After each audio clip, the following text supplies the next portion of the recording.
This is the Sabbath School lesson for the fourth quarter, 2021.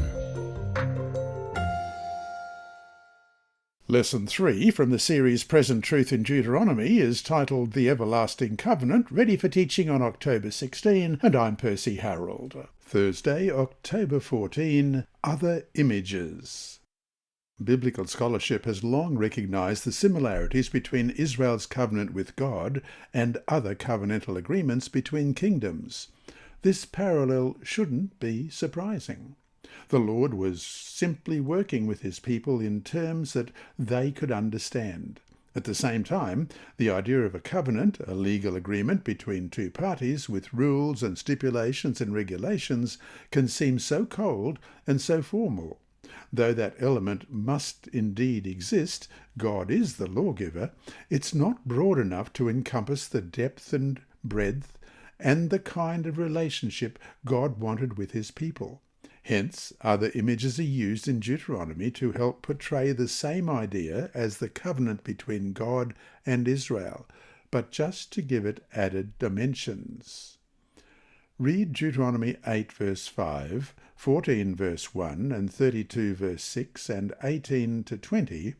What kind of imagery is used here, and how could this help reveal the relationship God wanted with his people?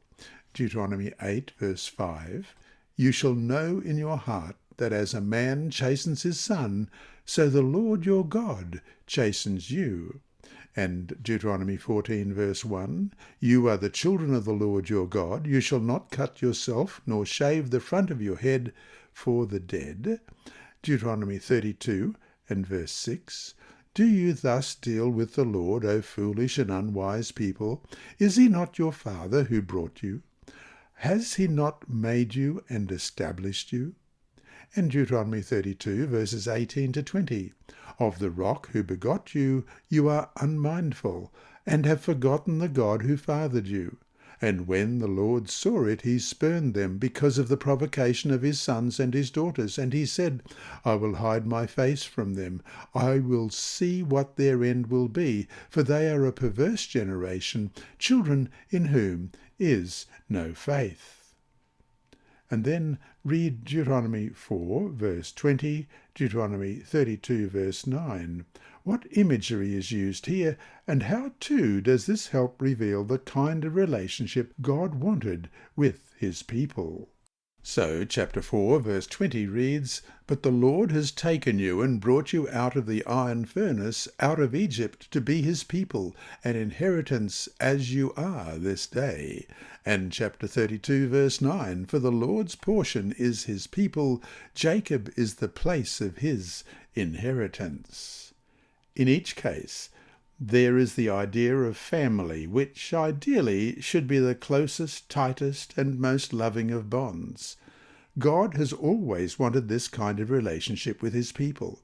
Even after their shameful rejection of Jesus during the time of the cross, Jesus said to the two Marys after he had been resurrected, in Matthew 28 verse 10, Go and tell my brethren to go to Galilee, and there they will see me. Even as the resurrected Christ, he referred to the disciples as my brethren, an example of love and the grace that flows from love for those who certainly didn't deserve it. That's essentially what the relationship between God and humanity has always been, grace and love given to the undeserving. And so to finish today, what kind of relationship do you have with God? How can you deepen it and learn to love him while at the same time understanding your covenant obligation to obey his law? Why are these two ideas not contradictory but complementary? This lesson was read by Dr. Percy Harrold for Christian Services for the Blind. Sponsored by the Sabbath School Department and distributed through Hope Channel Australia, this podcast is also redistributed by Hope Channel Germany, Christian Record Services for the Blind, and It Is Written.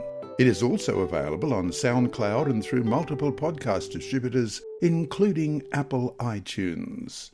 Remember, God is always faithful.